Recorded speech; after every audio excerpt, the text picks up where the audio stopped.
parler de la sécurité. Marseille, d'abord, on l'a évoqué au tout début de l'émission, une université, une antenne de l'université ex-Marseille qui ferme en plein centre-ville en raison des trafics de drogue et de l'insécurité dans laquelle se trouvent les étudiants. Écoutez ce qu'en pensent les jeunes étudiants qui sont donc privés de fac jusqu'à la semaine prochaine. On nous parle beaucoup d'insécurité, même les profs au début de l'année nous ont beaucoup avertis sur ça. Quand on sortait, rester en groupe, pas tard le soir ou des choses comme ça. Autour, c'est pas forcément très propice au travail et du coup ce qui fait qu'on va avoir des cours à distance. Mais du coup nous ça nous arrange pas parce que c'est plus compliqué. Les cours magistraux par exemple ils sont pas obligatoires. Donc mettre des cours à distance ça peut vraiment nous décourager à travailler. Donc je pense pas que ce soit la meilleure des solutions. C'est pas vraiment à nous de gérer la chose quoi. Nous on fait que subir. C'est difficile de suivre les cours. À distance ça nous fait penser au Covid. C'était pas un bon moment. Éric Ciotti, quelle est votre réaction à cette situation à Marseille ? C'est naturellement intolérable, insupportable. Ça veut dire quoi ? Ça veut dire que c'est la victoire des dealers sur la République. C'est la République qui démissionne. Une université, c'est une institution peut-être la plus symbolique de l'État. C'est la science, c'est la recherche, c'est les enseignants. La préfète des Bouches-du-Rhône était avec nous, elle disait on ne démissionne pas, on se bagarre, on envoie des forces sur le terrain supplémentaires. Oui, mais le résultat, il est là. Donc c'est une démission de plus. Ça veut dire que les gangs, les bandes, les dealers gagnent du terrain, gagnent des victoires sur l'État, sur les institutions. Et ça, c'est totalement inacceptable. Je refuse cette démission. Il faut réagir. Il faut le faire avec beaucoup plus de fermeté, d'autorité. Il faut reconquérir ces zones, ces territoires, ces quartiers perdus de la République. Pour cela, il faut plus de fermeté. Il faut une réponse pénale beaucoup plus ferme. Il faut des enquêtes judiciaires et pas simplement afficher la mobilité de la CRS 8 qu'on a baladée cet été dans toute la France au gré de la communication du ministre. C'est une volonté, c'est une prise de conscience, ce sont des sanctions, c'est une politique contre les consommateurs, mais la République, quand même, la France ne peut pas reculer devant des groupes armés et des groupes qui aujourd'hui gangrènent nos territoires et notre jeunesse. Une question d'Éric Revel. Oui, Ciotti, bon, Nice n'est pas Marseille, évidemment, mais je pense à ça parce que votre permanence de député des Alpes-Maritimes est sur le port Olympia. Nice fait aussi la une de l'actualité sur des questions d'insécurité, de trafic de drogue. Je me souviens de la lettre envoyée par le président du conseil départemental des Alpes-Maritimes, Charles Ginesi, qui attirait l'attention sur Menton, qui était devenu une passoire à immigration. Est-ce que la sécurité à Nice est pour vous une question qui interroge et qui interpelle ? Bien sûr, on mesure dans ma ville une dégradation très forte des conditions de sécurité. Il y a quasi quotidiennement des agressions à l'arme blanche. D'ailleurs, cela rejoint une tendance nationale. L'année dernière, les statistiques sont sorties, et elles sont irréfutables, elles viennent du ministère de l'Intérieur, plus 15% de coups et blessures volontaires en France, plus 9% d'homicides, plus 11% d'agressions sexuelles. Donc on est dans un climat où l'insécurité gagne du terrain et souvent à la source de cette insécurité, et c'est le cas à Nice, je l'ai dénoncé à maintes reprises, il y a le développement de la toxicomanie. Pourtant, le maire Christian Estrosi a mis en place une police municipale qui paraît faire son travail. Il y a des boutons de sécurité. Je me souviens de lors de l'agression à la basilique. Il y a des caméras de vidéosurveillance. Il y a des caméras, il y a tout un système. Pas à Marseille, hein. C'est la carte postale importante de Nice qui risque d'être mise en cause. Il y aurait beaucoup à dire entre la réalité et la communication.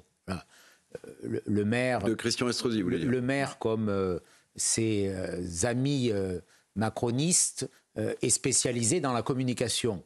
L'action est souvent peu au rendez-vous et malheureusement les Niçois le constatent. Il y a un écart important entre les effectifs officiels et ceux réels de la police municipale. Il y a beaucoup de com' et beaucoup moins de réalité, mais j'attends beaucoup des services de l'État et de l'arrivée d'un nouveau préfet lundi dans les Alpes-Maritimes pour reprendre en main cette situation.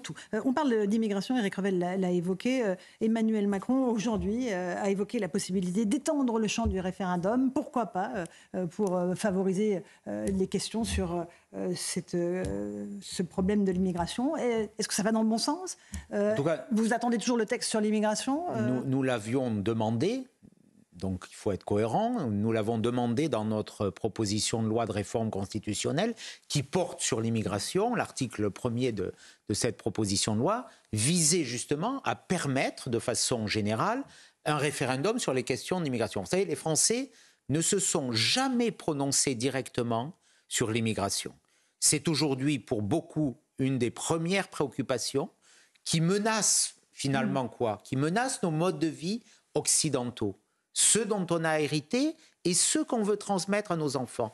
On veut que nous vivions dans un pays avec une culture, une histoire, une identité que l'on respecte. Et l'immigration de masse non assimilée remet en cause ces modes de vie. Quand on interroge les Français sur les propositions des Républicains, sur le retour à une forme de double peine, sur l'asile à la frontière, c'est-à-dire qu'on ne dévoie plus la procédure d'asile, les procédures se font à l'extérieur des frontières de l'Europe. On a des taux d'approbation qui dépassent souvent les 80%, mais pourtant, on ne les applique pas. La volonté des Français, elle n'est pas respectée, elle n'est pas appliquée. Donc, il n'y a qu'une solution, c'est le référendum, et nous le proposons pour que nous réformions la Constitution, pour qu'enfin les Français aient leur mot à dire. Ce n'est pas une forme d'élite à décider ce qui est bon ou ce qui est mauvais pour la France. C'est aux Français. Ils ne veulent plus d'immigration de masse. Il faut leur donner la parole pour faire taire ce qui empêche ces réformes. Est-ce que vous êtes prêt, Éric Ciotti, avec les LR, à voter une motion de censure si le gouvernement présente un texte sur l'immigration qui ne vous convient pas et qui a notamment un volet sur la régularisation des travailleurs sans papier? Vous dites, banco, on va à la motion de censure? Ce que nous avons toujours dit, ce que je vous redis ce soir, c'est que jamais nous n'approuverons un texte qui contient une mesure de régularisation de ceux qui sont rentrés irrégulièrement sur le territoire national, qui ont violé nos lois, qui sont des clandestins, qui n'ont pas respecté le pacte républicain. Jamais nous n'accepterons des mesures de régularisation inscrites dans la loi. Et nous voterons contre un texte à l'Assemblée nationale qui irait dans ce sens, et nous utiliserons toutes les armes constitutionnelles. Et si le gouvernement veut faire passer ce texte en force par un 49.3, il nous restera l'arme de la motion de censure pour nous y opposer de façon ultime. Mais vous irez. On avait eu l'impression que vous hésitiez, que Olivier Marleix était sur une ligne. Non, nous l'avons dit très clairement sur ce sujet qui remet en cause la cohésion de notre nation. J'aimerais qu'on parle des européennes. Vous n'avez toujours pas désigné de tête de liste, alors que les autres font campagne. Jordan Bardella pour le Rassemblement national, Marion Maréchal aussi pour Reconquête. On va écouter Marion Maréchal. Elle était notre invitée il y a quelques jours. Elle propose une union des droites. On va voir ce que vous lui répondez. À Reconquête, nous défendons l'idée de l'alliance des droites. Nous considérons qu'aucun parti, quel qu'il soit, d'ailleurs le Rassemblement national ou un autre, ne peut pas gagner seul. Voilà, que toute l'histoire de nos institutions le démontre, que le centre avec Emmanuel Macron fait des alliances, que la NUPES avec la gauche et l'extrême gauche font des alliances, et que nous sommes condamnés, je pense, à rester isolés si nous ne nous allions pas. Et donc, je regrette, et je l'ai dit très clairement, je l'ai dit d'ailleurs aussi au LR, je l'ai dit à des gens comme François-Xavier Bellamy, je l'ai dit à des gens comme Bruno Retailleau, David Lisnard et d'autres. Mettons-nous autour de la table et réfléchissons avec nos singularités à la manière dont nous pouvons nous accorder sur l'essentiel. Que répondez-vous, Éric Ciotti, à Marion Maréchal? Écoutez, je crois qu'elle a ouvert la campagne électorale. Moi, j'entends en même temps, j'oserais dire, le discours où les attaques du parti de Mme Marion Maréchal Le Pen se concentrent sur la droite, aussi bien à l'encontre du Rassemblement national, puisque une compétition très forte avec M. Bardella, ils viennent de la même famille, et à l'égard des Républicains. Donc c'est un peu étrange, tout à la fois de porter un message d'union et de faire donc ce n'est pas sincère, de cette ceux avec d'union lesquels on prétend vouloir s'unir une cible privilégiée. Moi, ce que je souhaite, c'est que les électeurs de droite, ils se réunissent, ils se rassemblent dans la cohérence autour des idées, mais les messages de communication d'appareil, je crois qu'ils sont assez peu sincères. C'est non à Mme Maréchal. Ils sont assez peu sincères. Nous sommes une grande famille politique qui a vocation à gouverner le pays dans la clarté et l'indépendance. Éric Ciotti, Laurence Ferrari vous a posé une question qui me semble importante, c'est la tête de liste des LR pour les européennes. Alors on se souvient que la dernière fois, c'était François-Xavier Bellamy qui avait fait 8,5%, si ma mémoire est bonne. Bon, c'était mieux que Valérie Pécresse qui avait fait 4,8% à la présidentielle. Est-ce que François-Xavier Bellamy, je ne m'attends pas à ce que vous donniez le nom ce soir, mais est-ce que c'est le meilleur candidat?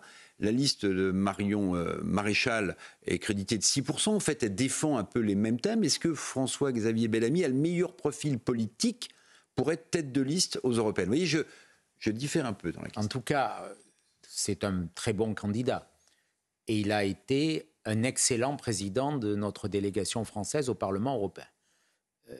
Tous nos votes se sont inscrits dans une cohérence.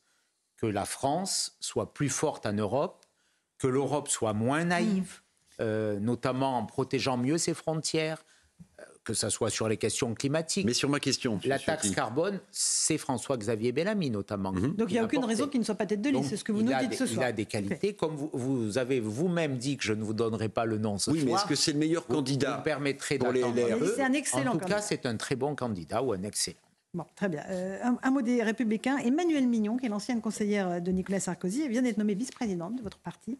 C'est elle qui avait mis en forme le programme présidentiel de Nicolas Sarkozy en 2007. L'idée, chez vous, c'est peut-être de penser d'abord programme, idée, avant incarnation, parce qu'on sait qu'il y a un petit problème d'incarnation. Je crois qu'il faut qu'on avance sur tous les sujets. Moi, j'ai en responsabilité la reconstruction d'une maison qui était bien fissurée, où vous l'avez rappelé, vous avez la cruauté de l'avoir rappelé.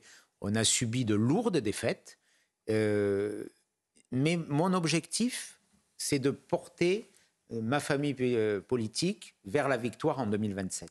C'est qu'un des nôtres soit à nouveau à l'Élysée pour redresser une France qui aujourd'hui est en de grandes difficultés. Donc pour cela, il faut un projet puissant, il faut des idées nouvelles, il faut relever les nouveaux défis, ceux de la mondialisation, ceux du défi climatique, le défi migratoire, la guerre aux portes de l'Europe, en Europe même. Tout cela porte des angoisses, des inquiétudes. Il faut qu'on se renouvelle, qu'on ait un projet puissant, audacieux, qu'on n'ait pas de tabou. Tout cela, Emmanuelle Mignon l'avait réussi, c'était en 2007, c'est la dernière fois qu'on a gagné. Elle avait été l'artisan de la préparation très méthodique du projet de Nicolas Sarkozy. Je me réjouis qu'elle ait accepté ma proposition de travailler sur les idées, d'être le fédérateur d'une équipe où on va aller chercher des talents, des forces nouvelles. Tout cela va dans le bon sens et donne un message clair aussi. C'est qu'il faudra compter avec nous pour relever les défis de l'avenir. Un tout dernier mot, Éric Ciotti, il nous reste moins d'une minute sur l'Arménie. La ministre des Affaires étrangères était sur place hier. Est-ce que vous êtes d'accord avec le fait qu'on sanctionne l'Azerbaïdjan qui a procédé, qui a poussé plus de 100 000 Arméniens sur les routes de l'Exode? Est-ce qu'il faut des sanctions contre l'Azerbaïdjan? Est-ce qu'il faut donner des armes à l'Arménie? Bien entendu. Il ne faut pas le dire, il faut le faire. J'ai réclamé dès les premiers jours des sanctions face à l'agression azérie qui est insupportable, qui chasse de leur terre historique des Arméniens. 100 000 sont déjà partis du Haut-Karabakh. Et il faut passer au moment des sanctions. Il faut que le Conseil de sécurité des Nations Unies soit en réaction, soit saisi par la France et qu'il y ait une résolution. Il faut que l'Europe arrête cette forme, là aussi, d'hypocrisie indécente. Il faut notamment arrêter les contrats et l'importation du gaz azéri. Il faut des sanctions très lourdes, comme on l'a fait pour la Russie. Il n'y a pas de distinction à avoir. Ce n'est pas parce que les Américains ne s'engagent pas, peut-être du fait de l'alliance avec la Turquie, que nous devons démissionner. Il faut le faire là aussi. C'est l'honneur de l'Occident, c'est l'honneur de la France. Ça doit être l'honneur de la France. Et là, on est dans une forme de déshonneur. Il y a ce mot de Sylvain Tesson qui dit l'Arménie, c'est un éclat de nous-mêmes en Orient. Eh bien, protégeons cet éclat de nous-mêmes. Nous partageons les mêmes racines, la même civilisation. Il faut la défendre. Merci beaucoup, Éric Ciotti, d'être venu ce soir dans Punchline sur CNews et sur Europe 1. Merci.